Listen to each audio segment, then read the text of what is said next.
Hindi pa rin nagsisink in kay Carmena Villarroel na maghihiwalay na sila ng star ng abot kamay na pangarap. Sa lahat pa naman daw ng hate ni Carmina ay ang pagpaalam. Kaya tiyak na mag-iiyak daw siya sa October 19 na ending nitong top-rated afternoon drama ng GMA7.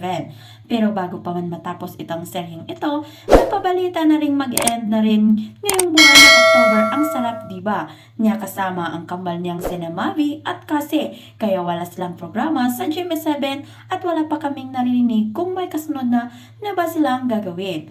Kasabay nito ay ang magbulong-bulungan na ring may alok si Carmina at baka pati raw ang kambal niya na sa show sa Kapamilya Network. Natawa si Carmina nang tinanong ito sa kanya ng nakaraang farewell press con ng abot kamay na pangarap.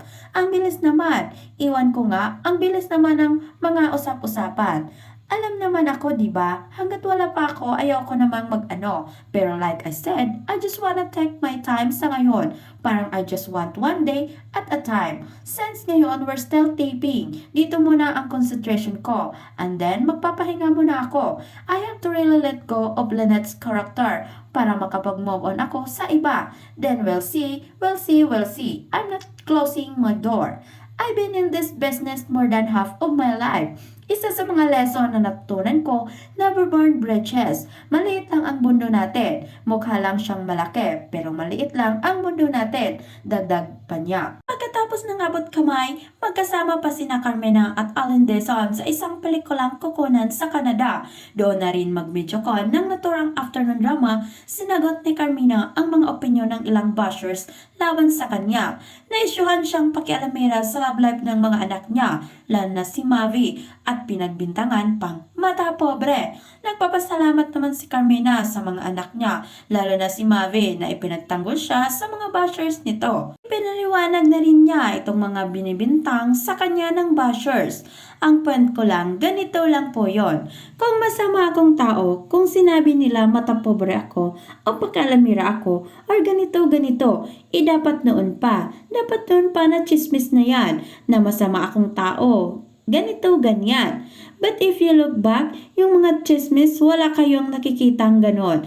I'm not saying I'm perfect. Nobody's perfect. Pero wala kang maririnig sa akin na di ba ako o matapobre ako. Ngayon na lang o na lang last year na lang na. So it's only, I don't wanna say it. I don't wanna think about it. But parang lumalabas lang na meron talagang gustong manira sa akin at sa kapamilya ko. Let's all face that. Kasi sino naman ang gagawa ng all of sudden? Bigla na lang na may gagawang ano. It's just so sad na ang social media ngayon, may nabasa lang, may napanood lang, papaniwalaan agad without really identifying or without really researching or knowing the truth or pinagsimula ng video. Kaya ngayon, di ba, yung video dati sa podcast namin na wala pa kaming title na ginawa namin during pandemic. So pag tiningnan mo yung timeline, ang layo. So kung ano man yon, sinabi ko na noon, I wasn't flirtating to anyone. It was just a question na inaano sa akin na parang out of the blue. Again, I wasn't flirtating to anyone. Ang kilala niyo naman ako, pag meron akong sama ng loob sa isang tao, hindi ako nagaganyan, sabi ni Carmina.